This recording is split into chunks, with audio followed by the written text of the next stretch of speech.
Hi everyone, Steve the Mentalist here, and welcome to my second video on Super Mario World. In the first video I showed you where all the secret exits are in the game, and I'm doing a bit of a follow-up video to that because I left it in a somewhat ominous point. So we had just finished doing the Star World levels, and those who have watched the video would notice there is a star on top of the mountain if you complete the secret exit to Star World 5. Now, this video is just going to show you how to complete all those videos.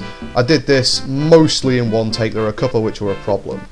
How do you get to these special levels? Well, like I said, you do the secret exit to Star World 5 and just press up on the control pad to get to this Star Warp, and you'll be greeted with the special levels. These are somewhat harder than the normal levels in the game, but if you know what you're doing, they aren't so bad.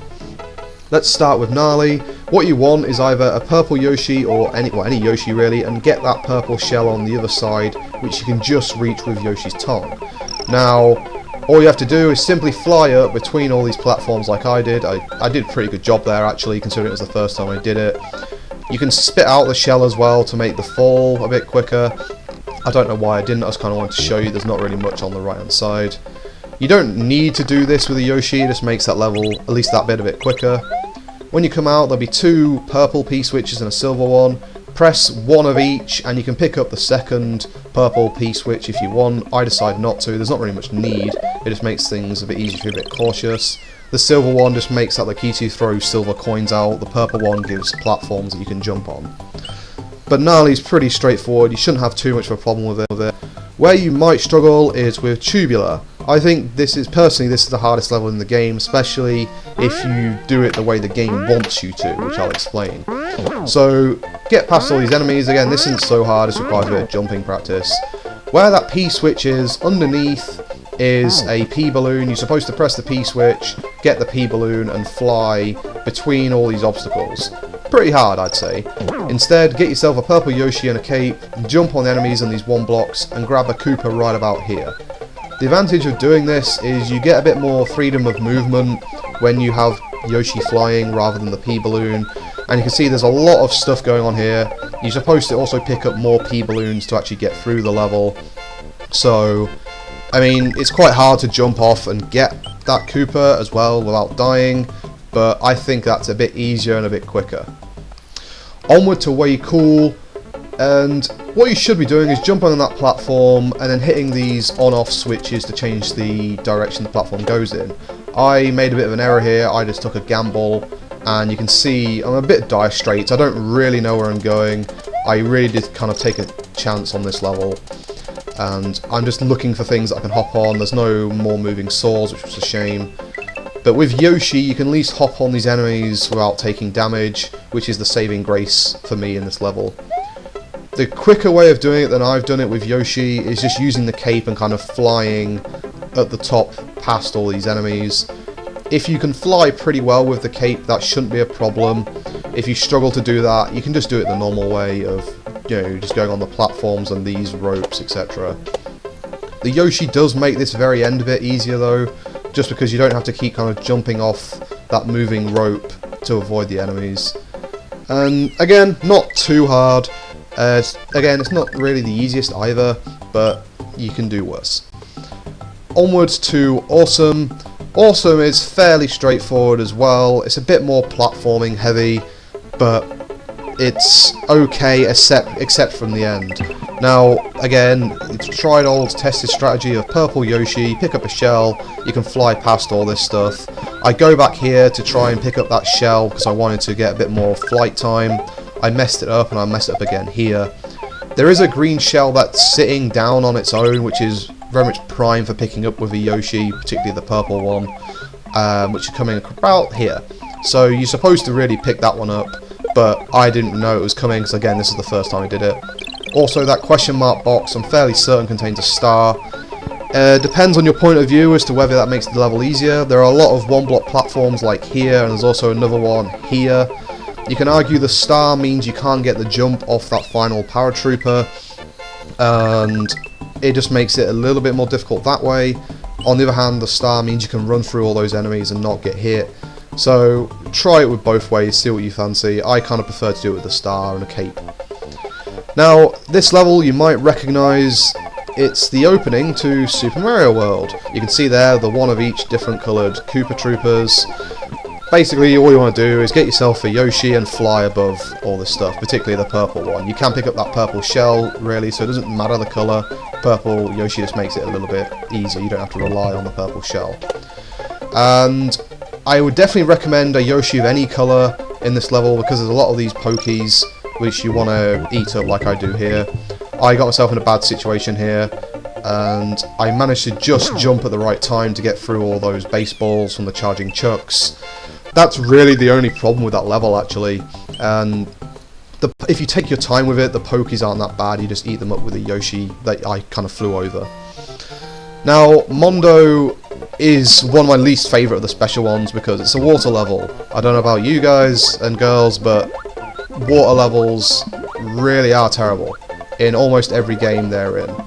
I've never liked them, never will do, and the problem with the water levels, it just caused you a bit of a problem. You know, it requires you to really be patient, which is something I don't have for when I'm trying to at least run through these levels as quickly as possible and show you the best strategy.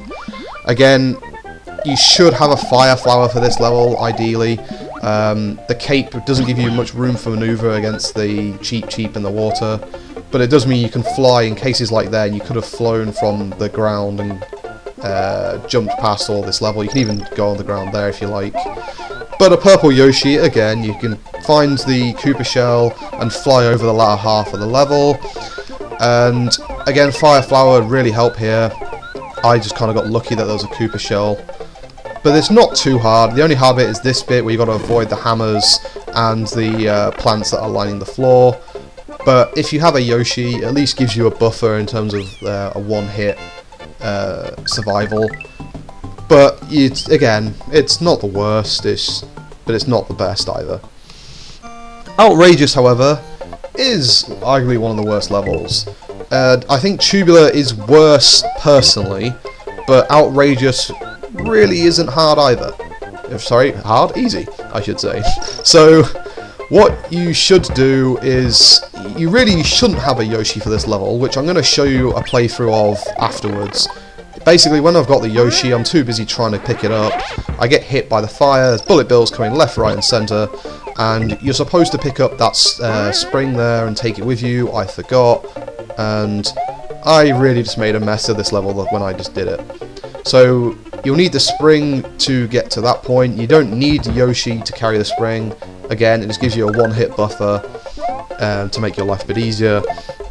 And I don't really know what I was doing here. I think I was just hoping for a bullet bill to go to the right, at least the top one. But I kind of got really annoyed here and just abandoned the idea. See, it's not coming out.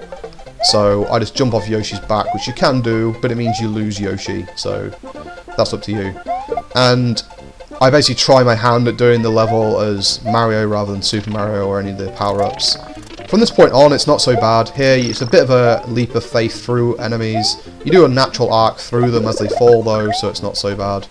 If you hadn't had a Yoshi before then, you get one there, which, if I'd known that in advance, I would have definitely taken advantage of that. But if there's one already in the level, it just gives you a one-up. You get to this point here, make sure the moving platform is on screen, because if it was like me, it won't appear if it's off screen, because, you know, Nintendo games do that all the time. I'm looking at things like Ninja Gaiden in particular.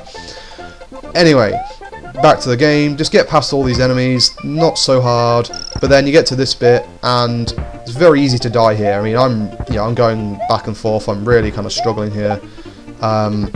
Because you've got to avoid the bullet bill on the floor, the one that you can jump and hit, and the hammers as well. But once you jump off that platform, that's Outrageous done.